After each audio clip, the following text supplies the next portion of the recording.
Okay, it's November 14th, Tuesday, a little over a week away from Thanksgiving. Just to put it into a time frame perspective, uh, we're really excited about Tyler and Alicia moving into their new home, and I believe that's going to happen in the next few days. I haven't heard exactly when they're going to close and be able to move in.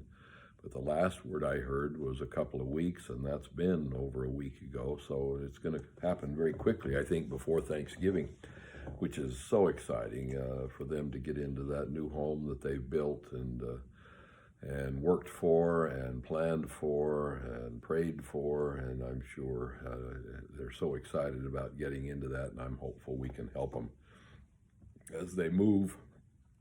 Moving day is among the grim days of your life, but necessary. I don't want to call it an evil, but necessary for you to move all of their accumulated stuff from their smaller home that they've been living in for over a year, a rental, into this brand new beautiful home that we're so excited for. Also, we're excited to go to Arizona for Thanksgiving this year. Max suggested that we fly, and we had originally intended to drive, but MCO scheduled a practice on Saturday. We have normal rehearsals on Thursday, which is fine, but they scheduled a practice on Saturday morning, which is the exact morning we plan to get up early and leave from Twin Falls to head to Arizona, making some good headway and making it halfway down there and maybe staying in a hotel and then on back down to Arizona for the holidays on Sunday. But MCO scheduled this practice, so and it's in Meridian, just where our practices are normally held, and it's with the orchestra this time. For the first time, we've never heard the orchestra before, so I have to be there. The concert is December 15th, but what we've decided to do at Mac's urging, and we appreciate Mac for his suggestion and his help. We appreciate him and his family allowing us to come for Thanksgiving. So we're going to fly out after the rehearsal from Boise down to Phoenix Saturday afternoon, and then Max graciously allowed us to use one of his cars. We're going to go to Tucson for a couple of days to stay with my sister and brother-in-law, Pam and Gary. Sunday and Monday are the only 2 days that they have that they don't get. They have to go to the temple. They're in the temple presidency there in Tucson, so they do have Sunday and Monday, so we look forward to staying with them for a couple of days. Then on Tuesday morning, we'll get up and head to Tom and Connie's home and stay with them a day and a half or two, and then they are going to the Ray cabin up for Thanksgiving, which is great. And so Wednesday afternoon, we'll probably head over to Mac's home and be there for 4 or 5 days, Thanksgiving weekend, and then fly home on Tuesday, the 29th. So we're looking forward to it. Vicky, to be brutally honest with you, she likes home, and she's excited to see the kids and all of that and so forth. But it's been a challenge to get her excited about going on this trip, and I don't believe I succeeded quite yet. But we'll make it happen here, so it'll be great. Anyway, just to put it into time frame perspective. One other thing, I told you the MCO concert is on the 15th of December. I've also joined a South State choir that has a Christmas concert, and that concert is on the 9th and the 10th of December. These two will conflict a little bit. I will have to miss a dress rehearsal for both, but I will be able to make the performances for both. And so I'm excited about that, and anytime I get to sing, I like to do that. I've decided I want to join any choir that will have me. I sang in the East Stake Choir, even though that's not my stake. Here a few weeks ago, I think I mentioned that in a previous post. But so I'd say it's a lot of fun. Then of course we have our ward choir as well, and it's fun to do. All right, now chapter 29 deals with famous people that I have met. There were two or three others that I wanted to share with you. Vicky, of course, is from Cary, and not far from Sun Valley. So one year, I don't remember what the exact year was, but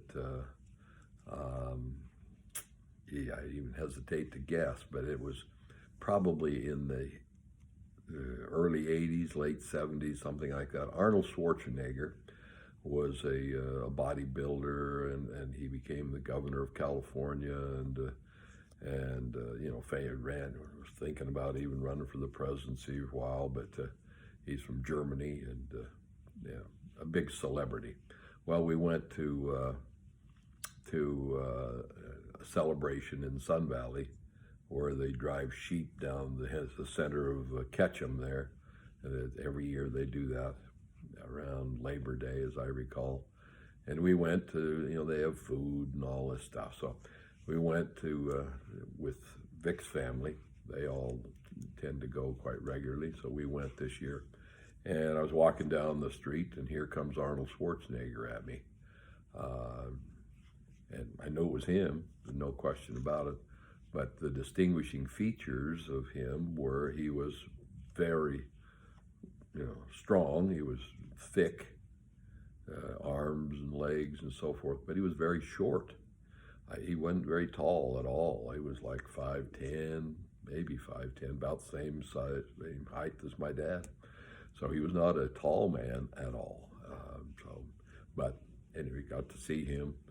And another one that leaps to mind was Robert Redford. Robert Redford was my wife's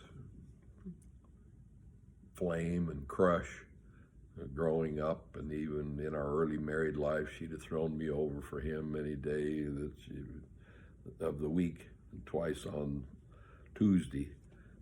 She thought he was the cat's pajamas.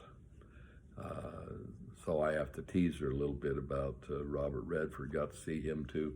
And he was even shorter than Arnold Schwarzenegger. He could have walked right under my armpit. Just a little, I don't know, about 5 foot nothing. Just a little teeny guy. But my wife still does. And she gets mad at me every time I mention that one. But then she'll get mad at me again. That's okay.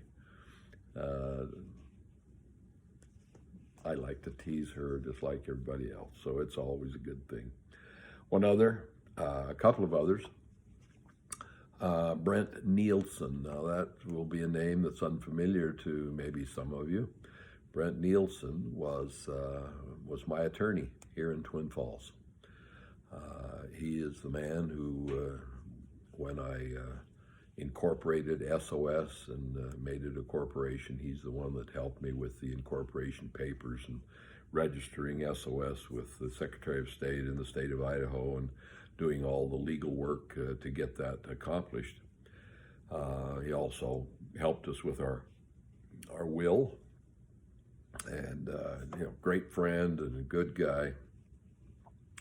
I taught all of his children in government and driver's ed. In fact, his son, Brent Jr., a good friend, Mac, is our attorney today and does a really nice job. But Brent Nielsen became the president of the South Stake. It's not our stake, but it's the South Stake, and rightfully so. What a great guy. He later was called to be a member of the first quorum of the 70. And still is. Of course, that's a permanent quorum of the 70th. He's one of the presidents of that first quorum of the 70. Speaks in conference quite regularly, a general authority of the church, and I claim him as a good friend, and still is. You know, he and I spoke regularly when they came to parent-teacher conferences about their children, about the things going on in Twin Falls and BYU and the church generally. And so he and his family have been friends for a long time. And so Brent Nielsen. One other individual. Let's see, David B. Haight. There we go, David B. Haight, who was an apostle for many, many years. He was getting up there in years, but he was from Oakley, Idaho, just about 25 miles from where I'm sitting right here in Twin Falls. I'm guessing somewhere in that range.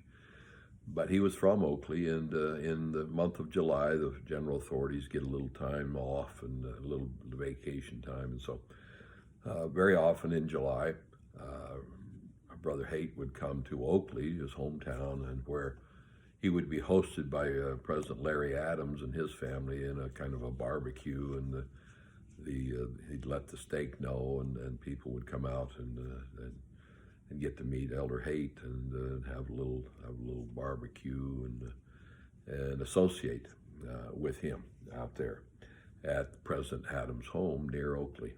Well, we went out a couple of times, and this one particular incident happened, I think the first time. He was up there in his 90s, I'm sure, at this point, early 90s probably, and but very sharp, very sharp. And we met him and so forth. But after us, a few folks, there was a young man who came and shook hands with President Haight and so forth. And I remember President Haight saying, asked him what he was doing, and he said, told him he was working or something, and he said, did you go on a mission? Yes, I did. Well, in fact, I just got back from my mission not very long ago. And this young man had, I don't know, long hair. It was pretty long hair. And, I'm sure he was a great young man, but his hair was much longer than it should have been. And had some trappings of maybe a little more worldly approach. We'll just put it that way. And Elder Haight said, in no uncertain terms, he basically said you need to maintain that image as a return missionary, and build on that as opposed to. And he told him, he said, you probably might want to get a haircut, or you might want to, reclaim the image of a missionary as you have come home. And rightfully or wrongfully, I thought that was kind of interesting that he would say we need to maintain that image even after we get back from our mission, and not drop that worldly approach. So that's Elder Haight, another great man that we were able to meet here locally. So thanks very much. Have a great day.